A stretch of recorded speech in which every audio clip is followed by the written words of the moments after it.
안녕하십니까. 오늘은 자백하는 마음 믿음입니다 라는 말씀을 가지고 창세기 46장 1절부터 7절 말씀 가지고 은혜를 나누겠습니다. 먼저 본문 말씀 읽겠습니다. 이스라엘이 모든 서유를 이끌고 발행하여 브엘세바에 이르러 그 아비 이삭이 하나님께 희생제사를 드리니 밤에 하나님이 이상 중에 이스라엘에게 나타나시고 불로 가라사대 야곱아 야곱아 하시는지라. 야곱이 가로되 내가 여기 있나이다 하매 하나님이 가라사대 나는 하나님이라 내 아비의 하나님이니 애굽으로 내려가길 두려워하지 말라. 내가 거기서 너로 큰 민족 이르게 하리라. 내가 너와 함께 애굽으로 내려가겠고 정녕 너를 인도하여 다시 올라올 것이며 요셉이 그 손으로 네 눈을 감기리라 하셨더라. 야곱이 브엘세바에서 말할세 이스라엘 아들들이 바로의 타유로고 보내스레에 자기들의 아비 야곱과 자기들의 처자들을 태웠고 그 생축과 가나안 땅에서 얻은 재물을 이끌었으며 야곱과 그 자손들이 다 함께 애굽으로 갔더라. 이와 같이 야곱이 그 아들들과 손자들과 딸들과 손녀들 곧 모든 자손을 데리고 애굽으로 갔더라. 기도하겠습니다. 하나님 아버지 감사합니다. 오늘도 성령님 임재하셔 주시옵소서. 성령님 말하게 하여 주옵소서. 예수님 이름으로 기도드립니다. 아멘. 오늘은 야곱이 요셉과의 재회를 준비하는 가장 기쁜 날입니다. 야곱과 요셉의 재회는 20여 년 지나서였습니다. 잃었다고 생각하였고 죽었다고 생각하였던 요셉이 수나기 10필과 길에서 두실 양식과 또 물품까지 옷까지 보내주셨습니다. 빨리 달려가고 싶고 빨리 달려가서 안고 싶은 아들 요셉입니다. 그런데 이스라엘이 먼저 했던 것이 있습니다. 하나님은 아버지께 아버지 이삭이 하나님께 희생제사를 드린 것입니다. 이방인 땅에 살고 있는 아들에게 가는 것이 진정 하나님 뜻인지 묻는 것이죠. 진정 이 길이 하나님께서 원하시는 길인지 묻는 것이었습니다. 이 상봉을 무엇을 의미하는지 기도를 드릴 때 우리 하나님께서 두려워하지 말라라고 말씀하셨습니다. 저는 오늘의 묵상을 생각하면서 저 자신을 돌아다 보았습니다. 내 고향 북한을 떠난 지 23년이 되었습니다. 저는 지금 신학을 하고 있습니다.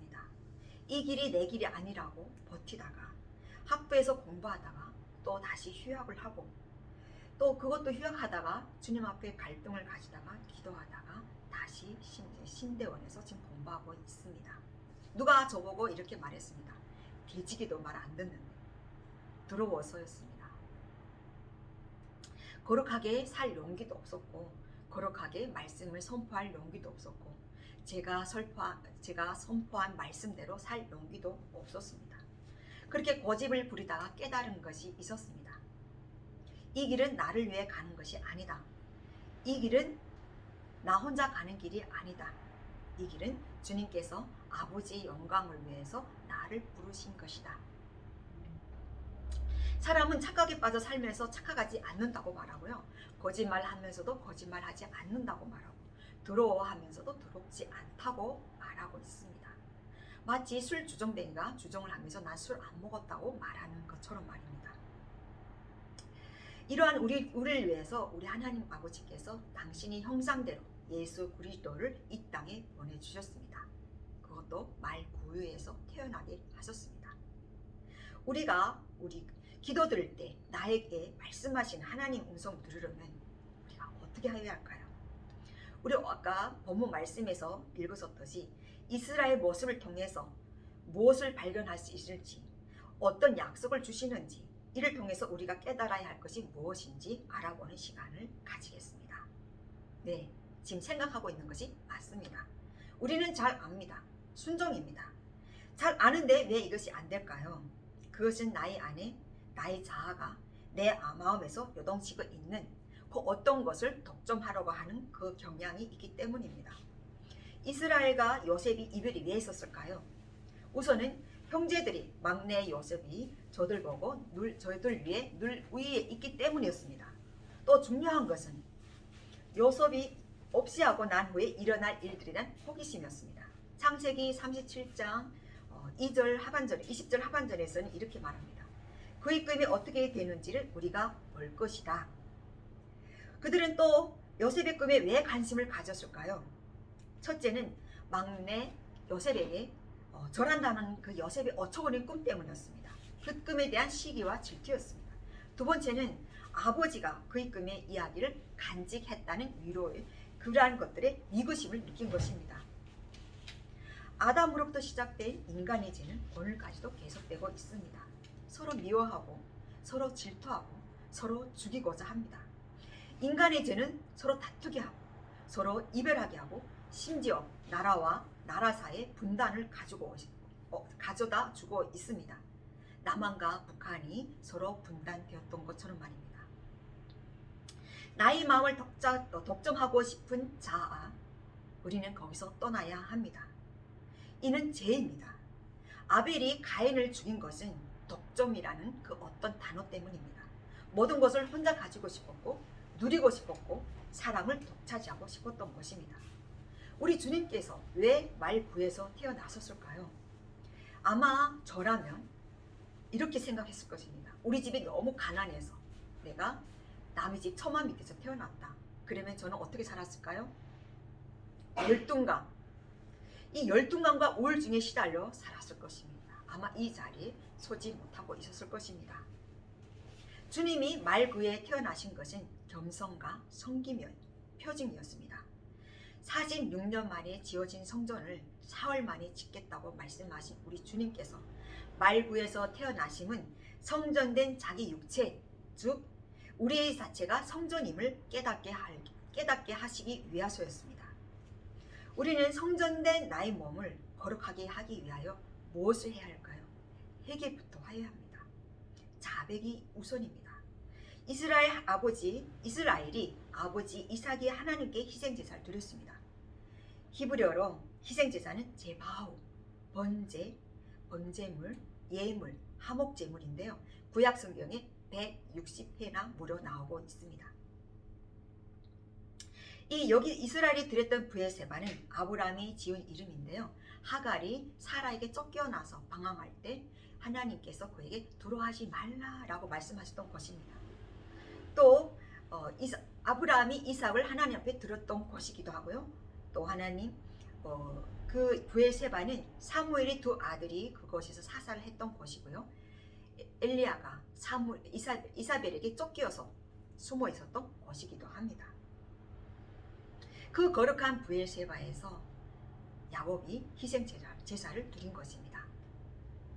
우리가 자백하면 주 예수님께서는 우리를 미쁘게 하시고 의롭다 하시며 우리 죄를 모든 불의에서 깨끗하게 하실 것입니다. 하나님은 우리에게 약속하셨습니다. 그리고 이루어 주셨습니다. 오늘 본문 말씀에도 그렇습니다. 야곱이 희생제사를 드렸을 때 하나님께서 그에게 약속해 주셨습니다. 너로 큰 민족을 이루게 하리라.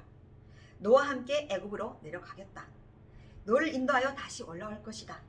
요셉이 그의 손으로 내 눈을 감기리라. 이는 이스라엘이 하나님 앞에 희생제사를 드렸을 때 아브라함부터 이르렀던 그 언약의 말씀의 성취가 오늘 이곳에서 이루어진 것입니다. 히브리어로 두리니는 구약 성경에 130회나 나옵니다. 자바오는 풍부하고 온전하고 거룩한 제물을 드릴 때 언급하는 말입니다. 대하 30장 22절에서는 히스기야가 성서의 권례를 지키지 않았던 백성들을 위해서 기도하였습니다. 기도하였을 때 어떤 일이 벌어졌을까요? 기도하였을 때 어떤 병이라고 나오지 않았지만 모든 백성들이 고침을 받았다라고 말씀하셨습니다. 우리가 드려야 할 것이 그럼 무엇이라고 말씀하십니까? 희생제사입니다. 고백입니다. 자백입니다. 회개입니다. 욥이 회개하며 중보할 때 친구들이 노임을 받았습니다. 하나님께서는 우리가 회개하지 않으면 칼과 활이 항상 예비되어 있다고 말씀하셨습니다. 에스겔 선지자는 회개하면 우리의 죄악이 우리에게 걸림돌이 될 거라고 하였습니다. 올무가 될 것이라 하였습니다. 이스라엘은 아들이 죽었다고 생각하였습니다. 짐승이 묻어있는 피를 보고 죽었다고 생각한 것입니다. 근데 그 아들에게서 소식이 왔습니다. 그의 마음이 어땠을까요? 분명히 이스라엘은 이 일에 대해서 회개하였을 것입니다. 그는 바로에게 이렇게 말했습니다. 창세기 47장 9절에서 바로에게 이렇게 말합니다. 짧고 험악한 세월을 보냈나이다. 단 13굴짜리다. 그 안에는 아들 요셉에 대한 연민의 정도 가득 차 있습니다. 그러나 요셉은 어떤 삶을 살았을까요? 형들한테 미움을 받아 쫓겨가고 팔려가고 또 어떤 그 얼무에 걸려서 감옥 생활하고 방랑아로 아버지와 동생을 구려하며 사는 삶을 살았습니다. 우리는 사방에 우격싸움 당하고 있는 요셉을 보고 있습니다. 독점하려는 시기와 질투와 마음은 누구에게는 슬픔, 아픔, 고통을 줍니다. 계속적으로 슬며시 올라오는 죄의 속성은 단번에 파하여 주실 주님이 계십니다. 그분께 간구하며 자백하며 나아갈 때 우리 크신 주님의 은총을 체험하게 될 것이며 물과 성령으로 거듭나는 놀라운 우리의 경험, 주님의 능력을 경험하게 될 것입니다. 마무리하겠습니다. 요셉은 인간의 죄의 문제를 해결해 주었습니다. 그의 이름은 히브리어로 하나님께서 도와신다 또는 저는 이긴다 라는 뜻입니다. 그는 하나님과 동행하는 삶을 살았습니다. 그는 우리 하나님께 의뢰하고 순종하는 삶을 살았습니다. 나를 당신보다 먼저 보낸 것은 하나님이 생명을 구원하기 위함이라 하였습니다. 창세기 45장 5절에선 요셉은 죽음을 앞두고 형제들에게 이렇게 말합니다. 하나님이 반드시 당신들을 돌보시리이다. 창세기 50장에서 25절에서 말씀하시죠. 50장 25절에서 하신 말씀입니다. 진실된 자백과 이웃을 용서하는 용서와 진정한 용납은 참 생명 되시는 하나님을 인정하는 신뢰와 믿음의 말과 행동에서 표현됩니다. 코로나19는 우리를 위협하고 있습니다. 1월 9일부터 시작된 코로나19는 12월 14일 확진자는 43,483명, 격리 해제된 사람은 32,102명입니다. 사망자는 597명, 그러면 하루에 1명 반이 사망되고 있습니다. 그러나 우리가 생각해야 할 것이 있습니다. 낙태로 죽은 아이는 하루에 3,000명입니다. 365일을 곱해보니까 100만 명이 넘습니다. 1년에 100만 명이 우리나라 한국 땅에서 죽어가고 있고 그 죽음의 피가 땅을 질퍽하게 적시고 있습니다. 그런데 우리는 이에 대해 묵인하고 있으며 이에 대한 책임을 회피하고 있습니다. 시편 기자는 이렇게 말합니다. 내가 모태에서부터 주를 의지하고 나의 어머니 배에서부터 주를 찬송하였다. 주는 나를 어머니 배에서 나를 택하여 주셨다 라고 말씀하고 계십니다. 태아는 배 안에서부터 주를 찬송하였습니다. 하나님은 우리 배 안에 있을 때 우리를 택하여 주셨습니다. 그런데 우리는 찬송하는 아이를, 하나님께서 택하신 아이를 매일 죽이는 일에 회피하고 있고 침묵하고 있다는 것입니다. 야곱의 희생제사는 이스라엘 민족을 구원하였습니다. 요셉은 형제를 형제로 바라본 것이 아니라 하나님 계획 안에 함께하는 이웃사랑에 충실하였습니다. 자백하는 마음은 믿음을 동반하는 것입니다. 자백하는 마음은 약속을 이루신 하나님, 성취하시는 하나님, 심판과 구원으로 우리에게 생사화복을 축복하여 주신 하나님을 신뢰하는 신앙의 표현입니다. 진정한 사랑만이, 진정한 고백이 죽음의 고통, 사막의 골짜기에서 구원하신 여호와 하나님을 야곱과 요셉을 통해서 우리는 오늘 이 시간 돌아보았습니다. 이 땅의 모든 민족은 하나님이 영광을 위해 지음받았으며 동력자들이며 하늘나라 함께 가는 동행자들이라는 것을 말씀드리고 싶습니다. 기도하겠습니다. 하나님, 사람이 말로 아니라 하나님이 음성으로 들려지게 하여 주옵소서. 성령이 함께하여 주심을 감사드리며 예수님 이름으로 기도드렸습니다. 아멘.